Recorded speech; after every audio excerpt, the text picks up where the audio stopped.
You're listening to Sips of Sanity, your toolkit for emotional and intuitive intelligence, or what we like to call the dirty work. Let's do it.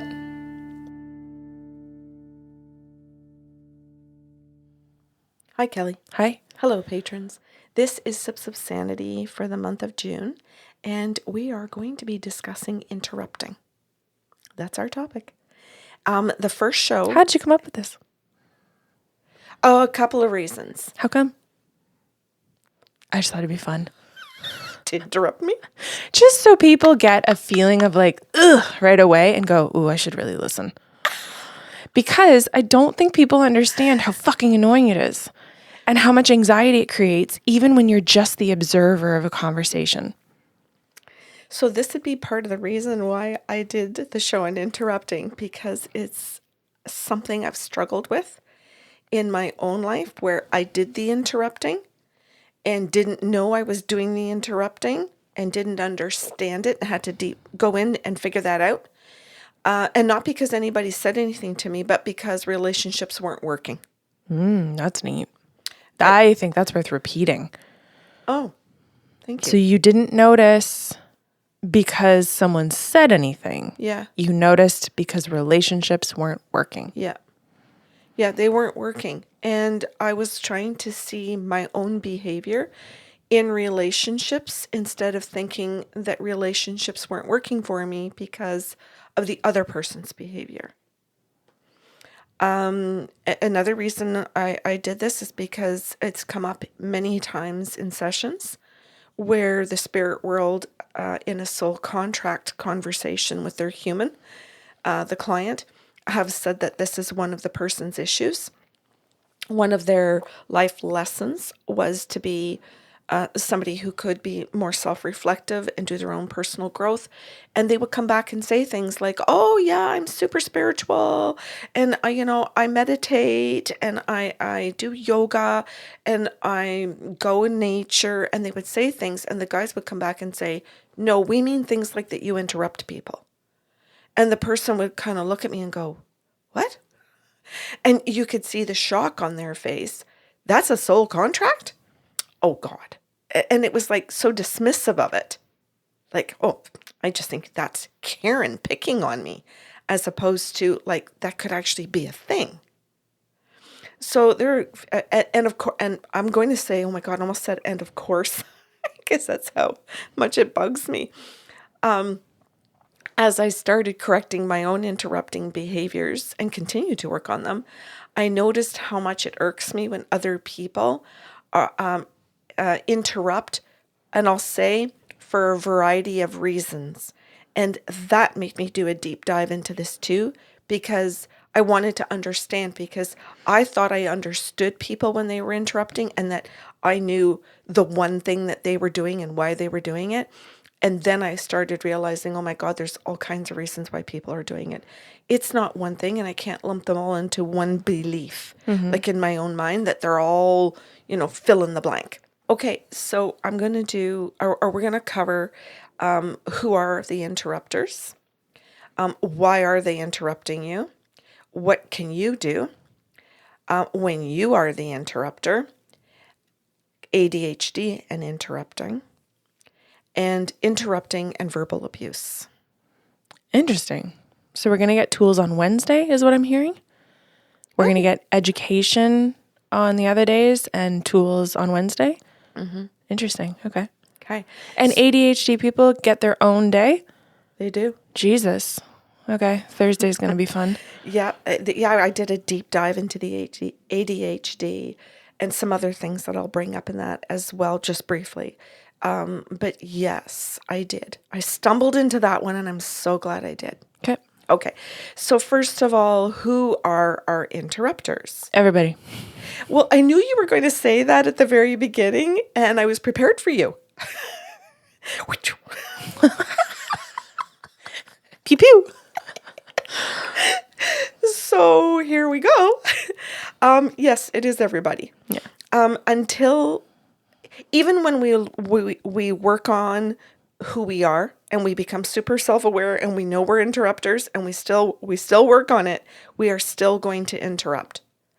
Because there, as we're going to learn, there are times when it's very healthy to interrupt. It's very necessary to interrupt. It can be safety to interrupt. It can be annoying to interrupt. It can be, we'll get into whys. It can also be altruistic excitement to interrupt. Like sometimes we come by it in a very fun, lighthearted reasoning. Doesn't mean it's healthy. Doesn't mean it's good for the relationship. It just means that we can come by it from anxious standpoints, excited standpoints. Yes, exactly. Nervous system issues, brain issues, all types of things. And I'm not sure if it's in here at all throughout the week, but we also interrupt ourselves. Oh my God, yes. So even if you're rocking it by not interrupting others the majority of the time, so often people will be thinking and or talking and they interrupt themselves in a conversation. And that's one of my cringe situations. So I wanted to still break it down and say who are the interrupters. And it was super important to me to do it because it is everybody for different reasons that they do it. But we're just going to go through who are the interrupters. And one we just talked about it, Kelly, people with ADHD. And when I did some research, we'll go into it a little bit more, but we'll just say briefly for today that people with ADHD do it because of the way that their brains are wired a little bit differently than the rest of us. And it's important to understand that aspect, that there are different ways brains function. And then there's a different reason why we are interrupting. And another one, Kelly, speaking about brain development, when I was researching this, psychiatrists and psychologists were saying that when someone is abused, that there can be interrupt in your own thinking because you don't build enough self-esteem to be able to complete your own thoughts. So you interrupt your own thinking. And I'll give an example. You might be thinking of, about apples, and you will interrupt your own self thinking, oh my God, I shouldn't be thinking about apples. I have to think, well, what if this person says this to me about apples? That's a stupid topic. So why was I thinking about apples? So maybe I shouldn't be thinking about apples. So they will interrupt themselves because of the type of abuse or whatever that they've been through. Okay, so to clarify, are you talking about an internal interruption? Yes. Okay, that needs to be specified. Oh, I'm right. going to need you, and I'm assuming the listeners are going to need you to specify if this is an out loud interruption of another person. Oh, God. Yeah, that's good. Or if this is an internal interruption of myself, or if it's an external out loud interruption of me talking. Right. Well, this is interesting because I know when I was reading it that they were talking more about the internal interruption in their own thinking. Okay, but you need to say that out loud. Yes. For all of us. There's 3 different types of interruptions here. Correct. Yes, perfect. Okay. That's good. Okay. And it may come up again later in conversation where it's other types of interruptions too. Okay. Like you said, because there's 3, internal to someone else and someone else towards you. Mm-hmm. Yeah. Okay. So that kind of an internal interruption is as a result of external interruption where somebody has always interrupted them and now they start doing it to themselves as a habit, as a way of thinking, I'll say almost in a way to defend themselves. Mm-hmm. People who live, another one, I'll just say, moving on to another one, single people who are just lonely, who interrupt other people because they haven't had social time and they want the attention on themselves. They need to hear, you might also say some of them need to hear their own voice. I don't think it's fair to qualify that just as single people. I think there are lots of people in couples who will have the same qualifications as what you're talking about, where maybe their job isolates them for a long period of the day and they come home and interrupt people in their house, or they don't get intellectual or emotional stimulation from their partner. And so when they're out with friends, they're interrupting because there just isn't enough connection. That was next on the list, but you okay. threw that in with single. And the one I was trying to bring out is actually single people who are lonely and that they live alone. And so when they are with a friend, I have a friend that's like that, that when I see her, I know that she's single and that she can also isolate herself in particular seasons of the year. And we just had this conversation because it's spring right here. And when I went out for my first spring walk with her, she walked right up to me and said, "Be aware, I'm wound. I've hibernated all winter." And she says, "I know I'm an interrupter because you and I've talked about it before. I know it's my first walk with you. I know it's going to be bad and I'm going to interrupt you. I'm going to do my best." And she approached the whole conversation. I was like, "Oh my God, good for you." Like she really brought some level of self-awareness to it because we've talked about it. She goes, "And I know it's loneliness. And I was thinking about this through March and through April. I knew this is going to be a rough conversation with you." And she says, "I just want to thank you for your patience now." Okay.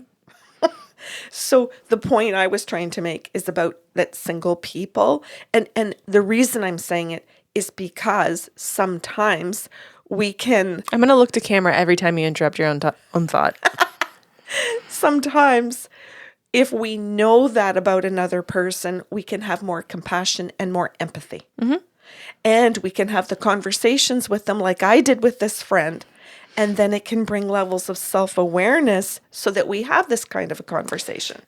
Okay, so question. Do you also have parents who stay home with their kids all day? No, I didn't. Put that on your list. I need adult fucking stimulation. All I've done is listen to nursery rhymes or talked about fucking Caillou or Paw Patrol. I love it. And Kelly, I love how you jumped in and you just talked about people who could be isolated, just because one of these is just pure isolation as opposed to single people. I've also got elderly people, and you could say, same, mom. Elderly people are lonely. Elderly people, and thinking that they're single, right? Maybe we make an assumption an older person is a single person, but could also be like you're saying, somebody who is actually married but has a partner where maybe they don't communicate much, and that person is lonely in the relationship. There's also a growing population of people who are not single, they are coupled, and they maintain their own homes. They don't live together. And I think they still fall into some of what you're talking about, because if they aren't cohabiting, and that's not a bad thing, I think that's a great arrangement if it works for you, you can still fall into isolation in some ways. Yes. So single, I think, is not a necessarily helpful thing because there's so many other people in the situation. But I do understand what you're saying about being single. Well, yes, because I'm trying to identify people in different ways. Keep moving. Well, I have elderly people on the list next who may be single, may be coupled. We've just said a variety of reasons. And then Kelly, you also said the people who maybe, well, we'll call it isolation, meaning that they may live isolated, work isolated, feel isolated, because they're around, like you said, children all day. And that could be a job too. It could be daycare workers that go, "Oh my God, I feel it, at the end of a shift because I've spent my whole day in a daycare and I'm not necessarily around other adults at the time for the whole day. They all work in their own departments," or whatever it is, right? Any kind of isolation. Another one I wrote down here is control. That like people who are typically just controlling people, who have narcissism, who have, and not just narcissism, I'm not saying all people who control are narcissistic. Nope. High anxiety. Exactly. Massive people pleasers. Yeah. Yes. Yeah. You keep going because I'll just tick it off. Oh, another one I've got here is people who are in grief. Someone who's experiencing grief. And I just went through this on the weekend, spent some time with a girlfriend who's just lost her husband. And when we sat down to talk, I noticed that she interrupted a lot in the conversation. And she doesn't normally. She's a good listener, or can be a good listener at times. And I just noticed that this time Her train of thought was all over the place. Yeah. She was interrupting herself. She was interrupting me. She was distracted. She was daydreamy. And then when she'd come out of her daydream, she'd look at me and like, oh, and she would interrupt what I was saying wherever her daydream brought her. Yeah, grief will do odd things to your Yes. brain. Also sleep deprived people. Yes. I also wrote down, we're going to talk about this later, but I also wrote down verbal abusers will interrupt you. That's just the control people. And yes. Verbal abuse is one way to control, but controlling people will interrupt. Yes. And I wrote down bosses, managers, supervisors, leaders, politicians. Like, we could go into a variety of things here under this category of leaders. Oh, and if you have a good one, how about a therapist? I'm just going to interrupt you. Let's not go in circles. Let's fucking land your plane. Yes. Yes. So we can have people who are, and it's important to know this because it may be something that drives you to distraction in your job. So let's just take this in a negative way. You may have a supervisor in any position who constantly interrupts you. And that means that you can't get the proper instructions to do your job. You can't ask the right questions, or no, the questions you want to ask, or think the way you want to think. So you might be approaching, speaking to your supervisor because you're struggling at it, your job. You've identified it. You want to be able to sit down and ask some questions, and they constantly interrupt you just to tell you how to do your job. And then they dismiss you, and you walk away going, well, I got nothing. I got nothing out of that because they interrupted me constantly. And now I feel like I can't do a good job. So now I want a new job. I want out of here, or whatever it is. I want to quit, or whatever it is. I can't stand this. I'm going to go to my doctor's office and get a stress leave, but you don't really know why. And it's the interrupting. You can't finish your own thinking.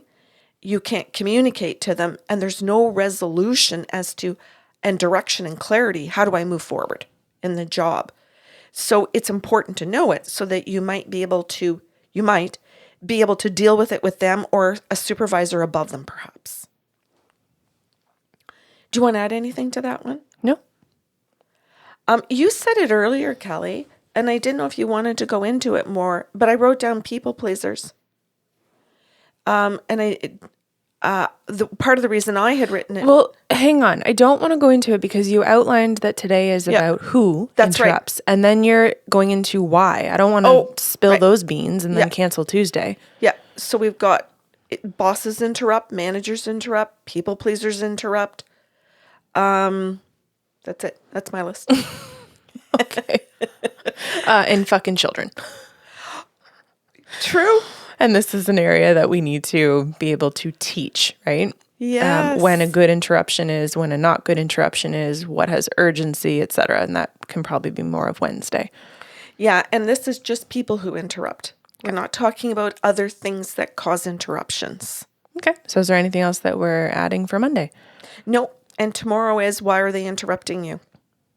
Okay, so Tuesday's going to be hard, guys. Brace yourselves. But join us.